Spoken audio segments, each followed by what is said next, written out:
सर्वात आरामदायी प्रवास म्हणजे कारचा प्रवास मानला जातो। वृद्धांसाठी, लहान मुलांसाठी, गर्भवती महिलांसाठी हा प्रवास सुरक्षित मानला जातो। मात्र गेल्या काही दिवसांपासून कार दुर्घटनेच्या घटनांमध्ये मोठ्या प्रमाणात वाढ झाली आहे। अशाच एका कारच्या दुर्दैवी अपघातामध्ये एका 6 महिन्यांच्या गर्भवती महिलेचा आगीमध्ये होरपळून मृत्यू झाल्याची दुःखद घटना घडली आहे। ही घटना घडली आहे जळगाव जिल्ह्यातील जामनेर तालुक्यामध्ये। मिळालेल्या माहितीनुसार जान्हवी मोरे आणि त्यांचे पती संग्राम मोरे हे माहेरहून परतत असताना महामार्गावर आरटीओची कारवाई सुरू होती। आरटीओची कारवाई बघून संग्राम मोरे घाबरले, कारण संग्राम मोरे यांच्याकडे कार चालवण्याचा परवाना नव्हता। त्यामुळे आरटीओला चुकवण्याच्या नादामध्ये संग्राम मोरे यांची गाडी महामार्गावरील दुभाजकाला जाऊन धडकली। या अपघातानंतर गाडीमधून धूर येऊ लागला।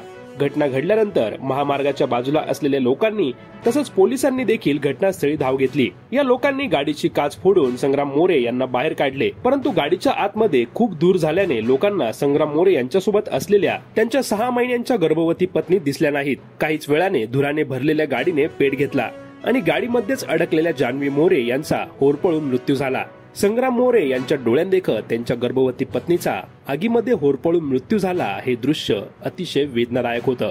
या घडलेल्या घटनेने संपूर्ण जिल्ह्यामध्ये हळहळ व्यक्त केली जात आहे। त्यामुळे कारने प्रवास करताना योग्य ती काळजी घेणं अतिशय महत्त्वाचं आहे।